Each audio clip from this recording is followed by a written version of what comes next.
Hi, welcome to session 4 of your fostering pre-approval training for mainstream carers.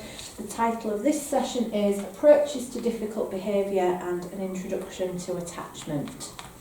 So within this session we'll be looking at providing you with a basic understanding of attachment and how this can be affected by children's past experiences.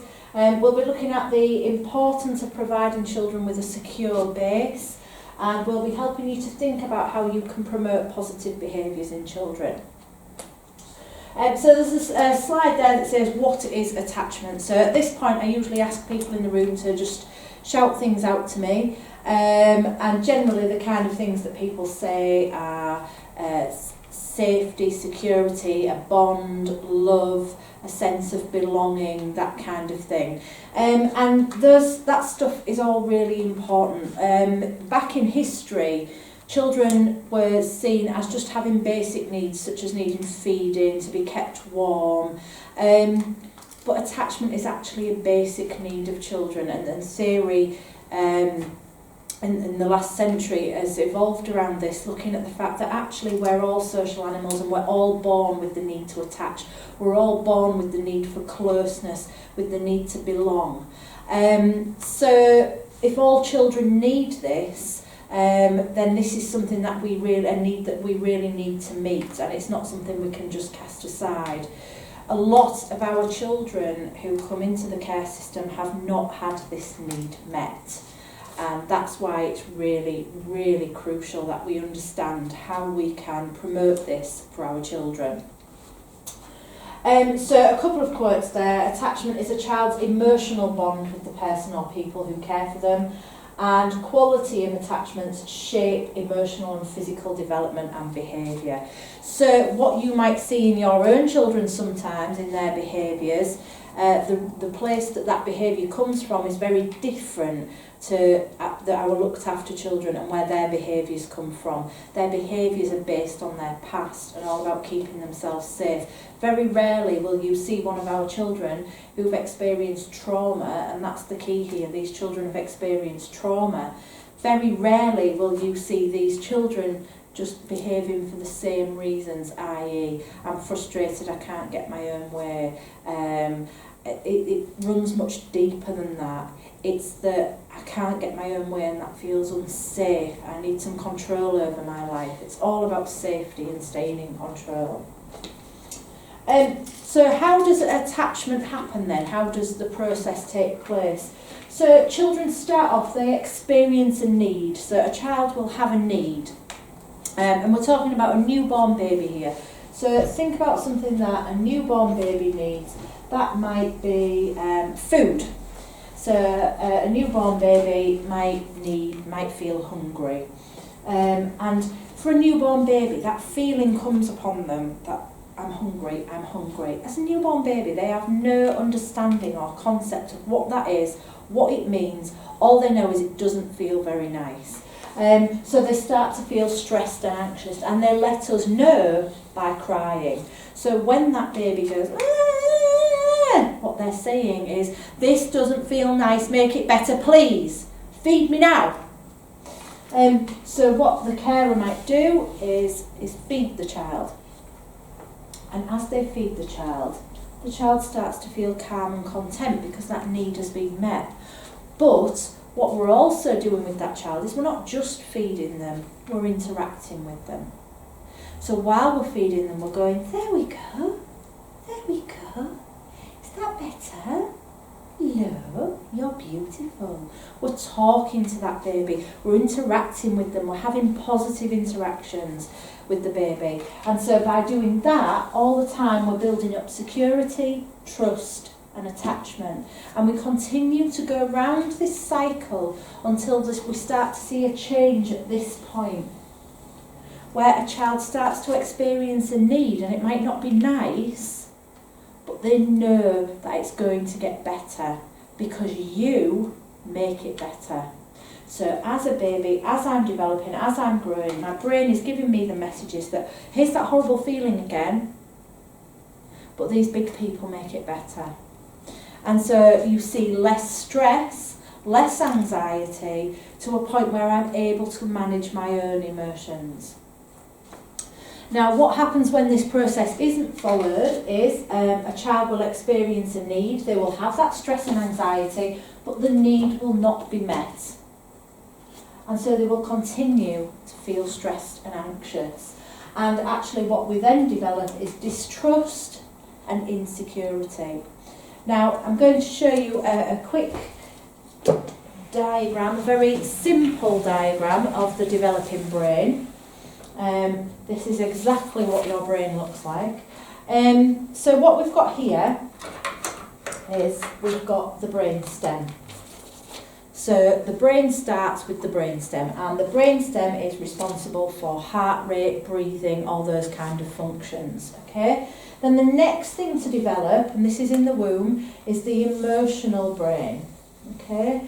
And the emotional brain is the thing that controls our emotional reactions to things. Now what you'll see here is a little red dot. That's to represent a part of the emotional brain called the amygdala. And the amygdala is the brain's alarm system, in essence. The amygdala scans for threat and picks up when something's dangerous and notifies us about that. Okay? So that's our emotional brain. Then the next part of our brain to develop is our thinking brain. Now there's lots of different terms that are used for these, but for simplicity of training I'm just using the terms emotional brain and thinking brain. And our thinking brain, we're born with billions and billions of connections in our brain, and that's what these little green bits represent, lots of different connections. And the way that we strengthen these connections is firstly by using them. So every time I use one of these connections, it gets stronger and stronger and stronger. Now say for example it's a connection concerned with language. Every time I talk to a child and interact with a child, this connection is going to get stronger and stronger and stronger. If you have a child who is never spoken to, very rarely interacted with, strapped in a high chair for most of the day, or strapped in a buggy in the corner of the pub, some of our children are, then their connection, as opposed to this one, is going to look like this. Okay, so using them strengthens them. Now, the other thing that strengthens these connections in the brain is the release of positive chemicals. And we release positive chemicals by having positive interactions. So positive interactions, nice warm experiences for that child strengthen the brain. So me smiling at the child, hello sweetheart, here we go. Oh, you're beautiful, look at that. Oh, let's have a giant cuddle. I'm strengthening these connections in the brain. Now what attacks these connections in the brain is something called cortisol. Now whenever we experience stress, whenever you experience stress, your brain will release cortisol. Now cortisol in small amounts is fine, it helps us to deal with stress. Repeated amounts of excessive cortisol released into the brain in the early years of life damage the connections in the brain. The cortisol attacks the connections like this, and we end up with a brain looking very, very different to if a child was brought up with a secure attachment and had a healthy looking brain with these connections getting stronger. So let's have a look, for example, at some actual brain scans, which will look very similar to the one I've just drawn, as you can see. Now, these brain scans were taken from a study that was done, and these are actual brain scans of two children of the same age. So this child, it says normal. I do apologise for the word normal. I don't like the word normal, but that's the word used in the study. This is a child who was brought up with a secure attachment, no kind of issues in responding to their needs, all needs met. That's their brain scan.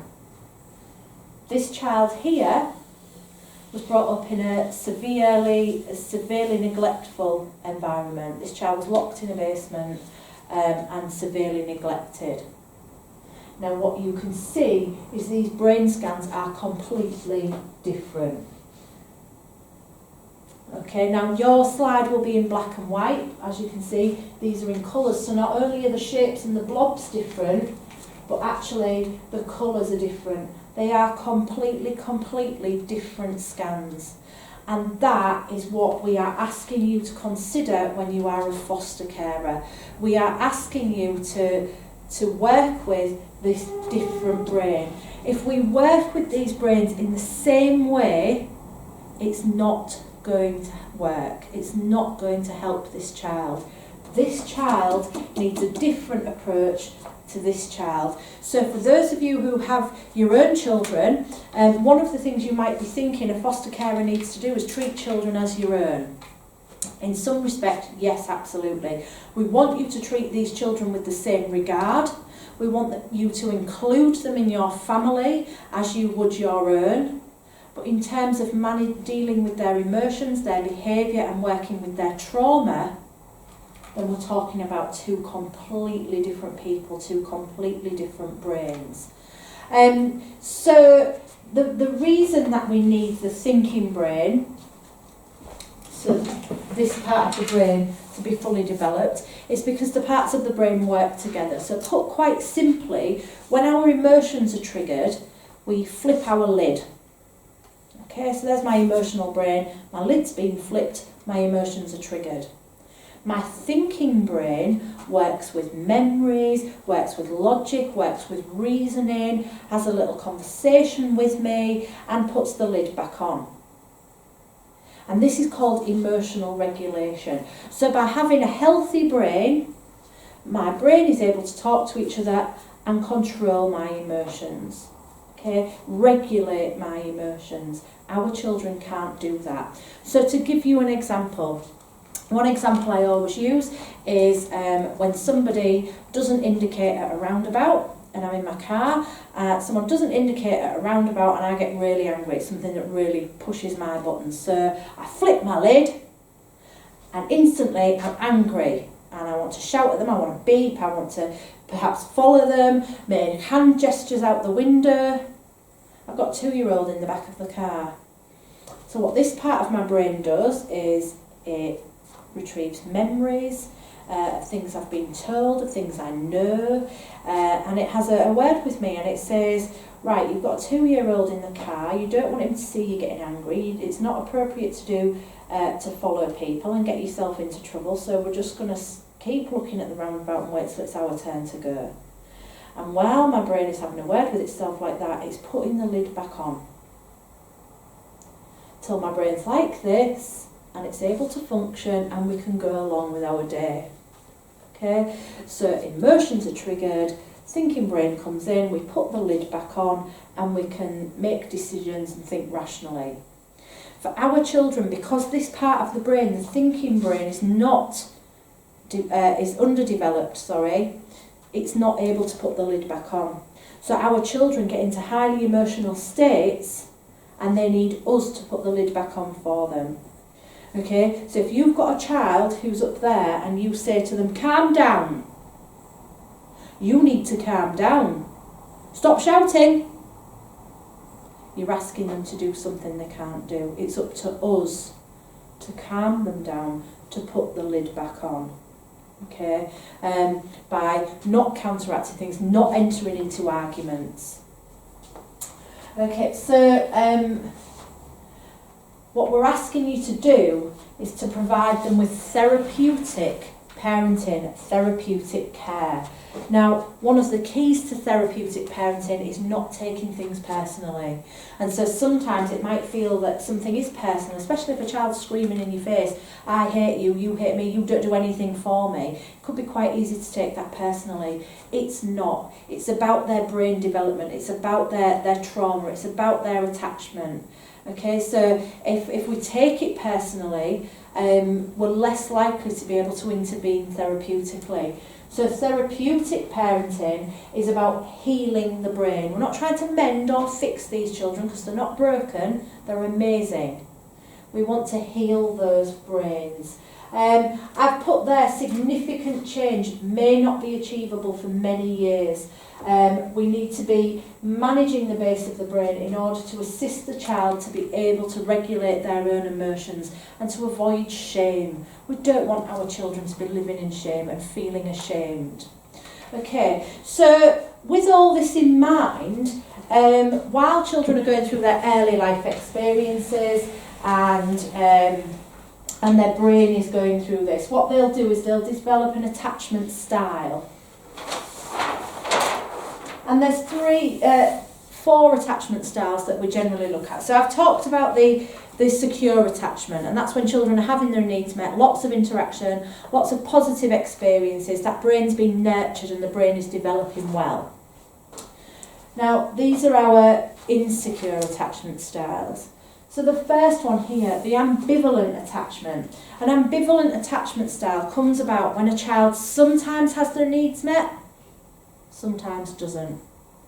Okay, so the connections in the brain are saying to this child, you don't know if these big people are going to meet your needs or not.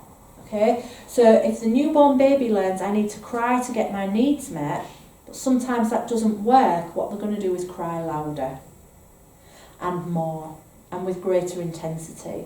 So with the ambivalent attachment, you might get children who are very clingy, very anxious. Where are you going? What are you doing? Are you picking me up from school? They won't know. Okay, so it's not enough to just say to this child, well, of course I'll be picking you up from school. Their brain doesn't know that you will be picking them up from school. Their brain doesn't know that when you disappear out of their sight that you won't be gone forever. Their brain doesn't know that just because you gave them their tea last night, you'll be giving them it tonight again.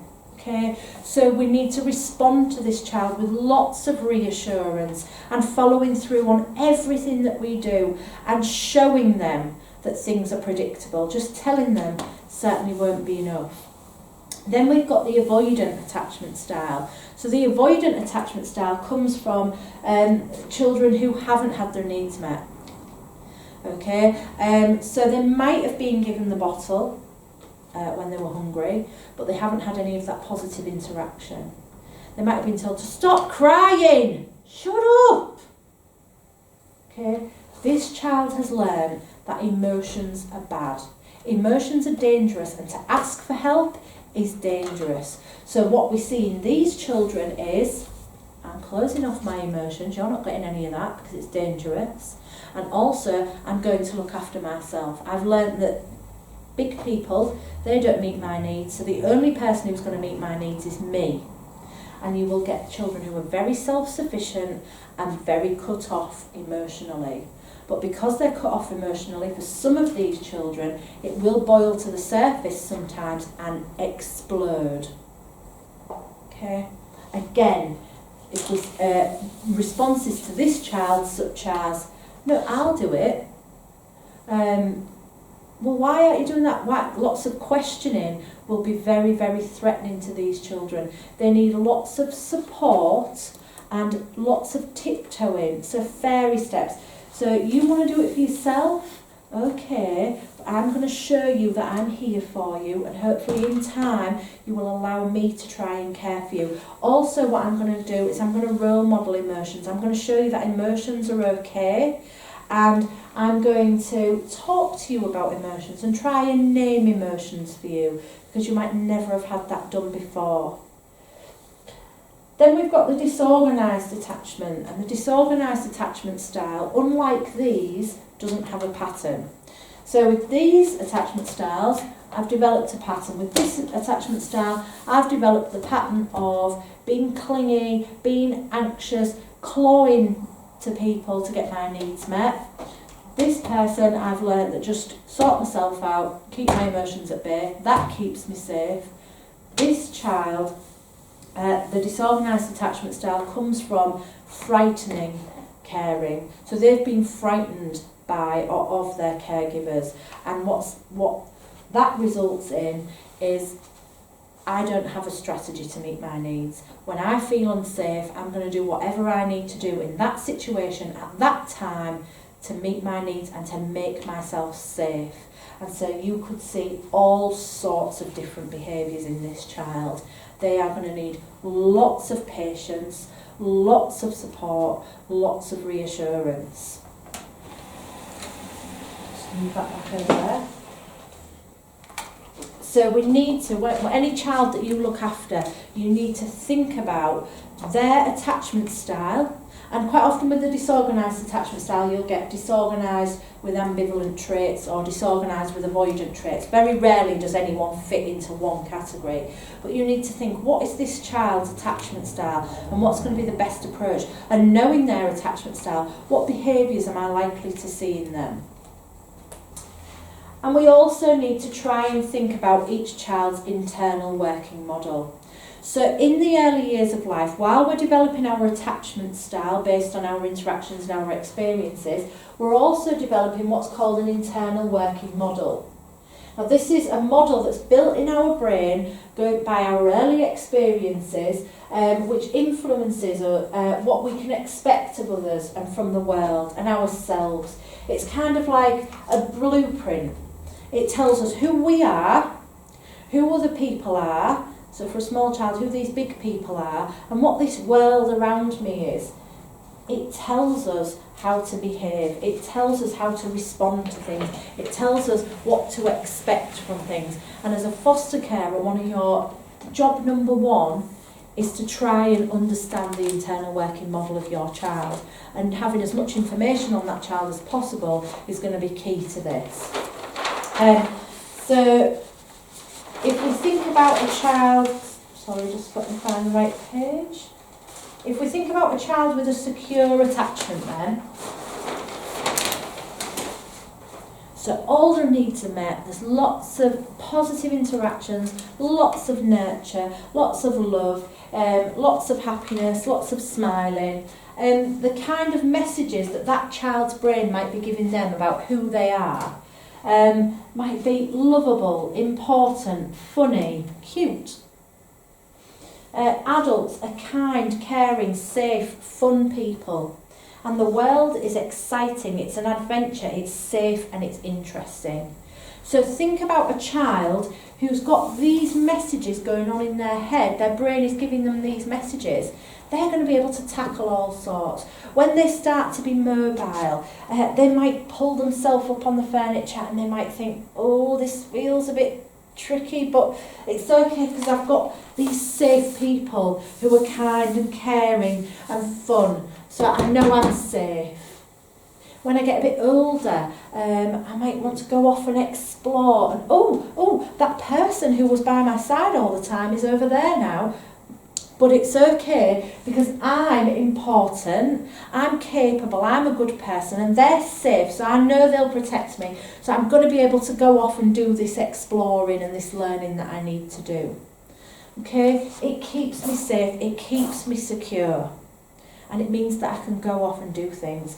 Now, securely attached children will still experience difficulties in their life. They might, they might have bereavements, they might have parents separating, they might move house, they might fall out with their friends, but they're much better equipped to deal with these things they're much more resilient because they've got this stuff going on for them. They've got this message that they are important people, that they are worth something, and that adults keep you safe. Now let's think about a child who's experienced trauma and abuse. What kind of messages might their brain be giving them about who they are? Now I've just done this very general. So they might have messages such as they are stupid, worthless, unlovable, invisible. That adults are scary, nasty, untrustworthy, cold people. And that the world is a dangerous, dark, empty, bleak place. Now, if you get this child walking into your care, and you've got your own child who is this child, just like those brain scans show, these two children are completely different. Now, your job as a foster carer is to counteract all of this stuff and to not do anything that reinforces this stuff, whilst bearing in mind that when you start to challenge this stuff, it's going to feel unsafe to the child. So think about this child. If this child encounters an adult who's scary and nasty, that's going to be strange for them because adults are not those things. So equally, if you're nice to this child, they're going to be thinking, what the hell's going on here? What are you up to? My brain's telling me that adults are all of these things. You're smiling and giving me nice things. What's that all about? Okay, their amygdala in their brain is going to be saying danger, something's wrong here. The only way that we're going to change this is to be the opposite regularly, consistently. Okay, and if we think about approaches, so for example, time out, or consequences such as you're losing 10 minutes off your bedtime, or you're grounded. Okay, think about this child, and what we want a consequence to do is encourage a child to think about their actions. Okay, this child might be able to sit there and think, oh, actually, maybe I shouldn't have done that, maybe that wasn't okay, maybe I won't do it again, because this child's brain is developing positively. So they're going to have the ability to sit there and go, oh, right, Mum's talked to me about this and maybe I shouldn't do it. I don't want to be grounded again, so I can calm myself down. This child, get to your room. They're not going to sit in their room and think about what they did. They're going to sit in their room and stew in the fact that they are stupid, worthless, unlovable, invisible. And what you're doing is reinforcing that you are scary, nasty, untrustworthy and cold. Okay, so the key is challenge this, respect that it will be dangerous for them at first, but please don't rubber stamp this stuff. I'm saying this to you. If what did you do that for? The child won't know why they did it, and you're just going to make them feel these kind of things. Calm down. Well, I can't calm down. I failed. I'm all of these things. And actually, you said you cared about me. You said you understood, but you just told me to calm down. That's something I can't do. So you are all of these things, and then I'm just more confused than ever. Okay, children will bring lots of different coping strategies. So some children might be very compliant and over-compliant. That doesn't mean to say that they trust you from the off. What it probably means is, my brain's telling me this is the best way to stay safe. The brain will decide the best way to stay safe in each situation. For some children that will be compliance, for some children that will be to kick against everything, for some children that will be to run, for some children that will be to harm themselves. Whatever their strategy is, please, please hold on to the fact that it's all about staying safe. That child needs to trust you, but it's not going to happen overnight, and it certainly won't happen because you tell them that they can trust you.